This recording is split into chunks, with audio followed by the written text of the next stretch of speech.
Hey guys, welcome back to my channel. क्या आप interview के लिए प्रिपरेशन कर रहे हैं? क्या आप अपनी कोडिंग जर्नी स्टार्ट करने वाले हैं? तो this is very important video for you. In today's video I will be sharing 5 mistakes that you should avoid if you are doing data structures and algorithm. So let's get started. Talking about first mistake, that is don't get comfortable. ये बहुत ही common mistake है और possible है कि आप भी ये mistake कर रहे हो।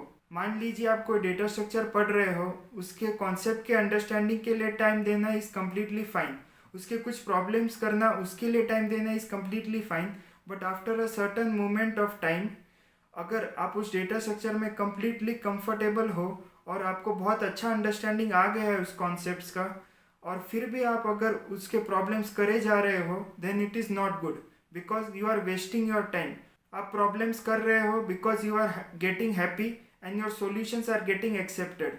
The time that you are now using for that data structure can be used by other data structure. So I would recommend कि आप जैसे ही कोई डेटा स्ट्रक्चर के कॉन्सेप्ट सीख जाते हो, उसके ऊपर के कुछ प्रॉब्लम कर लेते हो, तो you should leave that data structure and move on to the next data structure.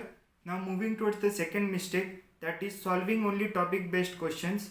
तो अगर आप कोई डेटा स्ट्रक्चर कर रहे हो, उसका कॉन्सेप्ट पढ़ रहे हो, उसके बाद उसके क्वेश्चंस कर रहे हो, उसके बाद दूसरा डेटा स्ट्रक्चर के कॉन्सेप्ट्स करते हो, उसके बाद उसके प्रॉब्लम्स करते हो, this path is completely fine. But जैसे ही आपके सारे डेटा स्ट्रक्चर्स और एल्गोरिदमिक कॉन्सेप्ट्स हो जाते हैं, उसके बाद भी अगर आप टॉपिक बेस्ड प्रॉब्लम सॉल्व कर रहे हो, then it is not good. मान लीजिए आप कोई प्रॉब्लम करते हो और आपको पहले से ही पता है कि ये स्टैक का क्वेश्चन है या फिर इसमें ग्रिडी अप्रोच यूज़ होगा, तो it is very easy for your mind to think कि स्टैक को कैसे यूज़ करूँ या फिर इसका ग्रिडी अप्रोच कैसे ढूंढूँ.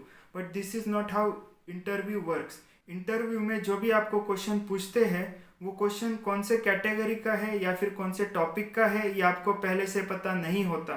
सो आई वुड रिकमेंड कि आपके डेटा स्ट्रक्चर्स और एल्गोरिदम्स ख़त्म होने के बाद आप सारे क्वेश्चंस को रैंडमाइज करें, टॉपिक बेस्ड फिल्टर ना लगाए, सारे क्वेश्चंस एक साथ करें. भले ही वो स्टैक का क्वेश्चन हो, लिंक लिस्ट का क्वेश्चन हो, ट्री का क्वेश्चन हो या किसी भी और डेटा स्ट्रक्चर का क्वेश्चन हो.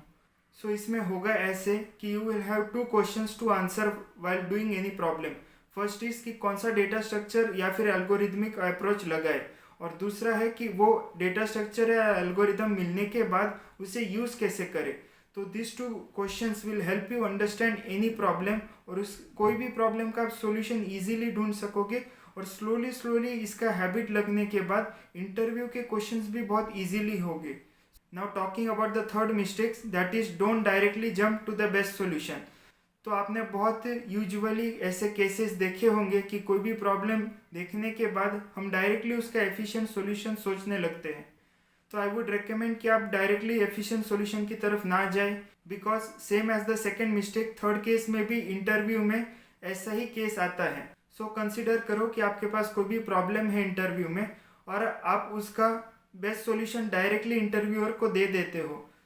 Then interviewer won't be satisfied with your solution and he will think कि आपको ये क्वेश्चन पहले से ही पता था और दूसरे क्वेश्चन की तरफ चले जाएंगे.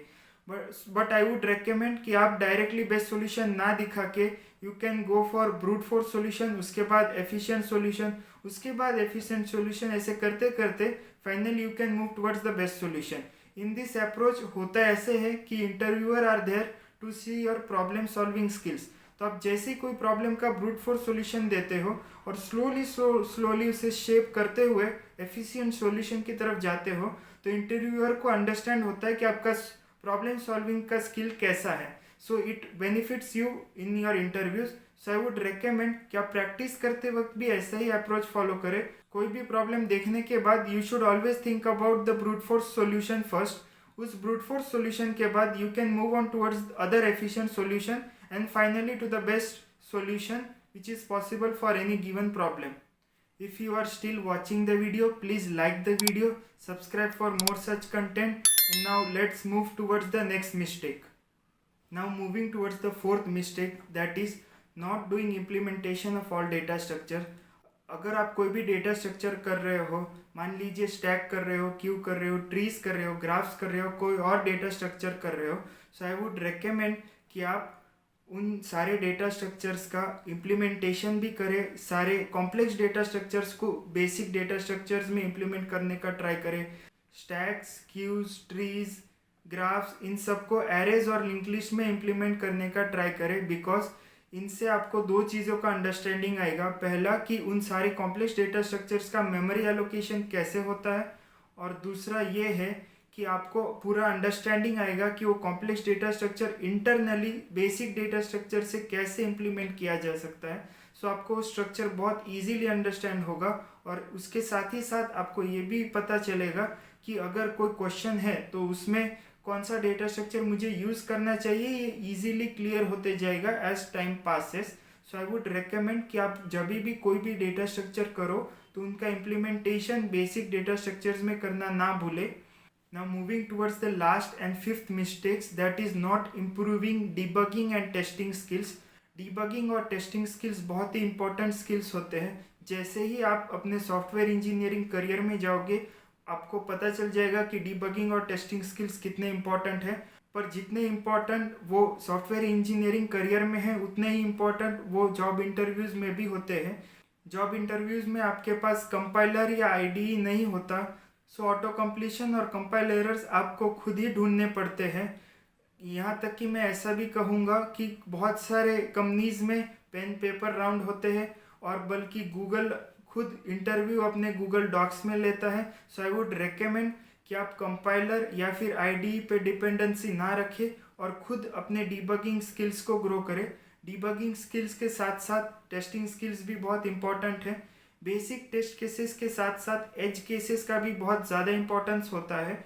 इंटरव्यूज़ में इंटरव्यूअर का फोकस एज केसेस पे होता है। जब भी आप कोई कोड लिखते हैं इंटरव्यू में तो इंटरव्यूअर्स ये ज़रूर देखते हैं कि आपका कोड एज केसेस पे पास हो रहा है या नहीं हो रहा। सो आई वुड रेकमेंड कि आप डिबगिंग और टेस्टिंग स्किल्स तो ज़रूर इम्प्रूव करें if you are doing data structures and algorithm.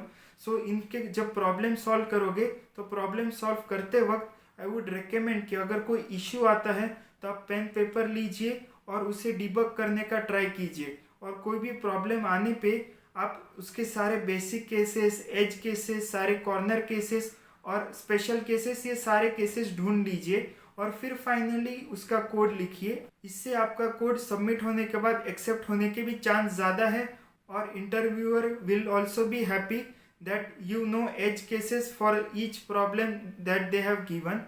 So these are the 5 mistakes that you should avoid if you are doing data structures and algorithm.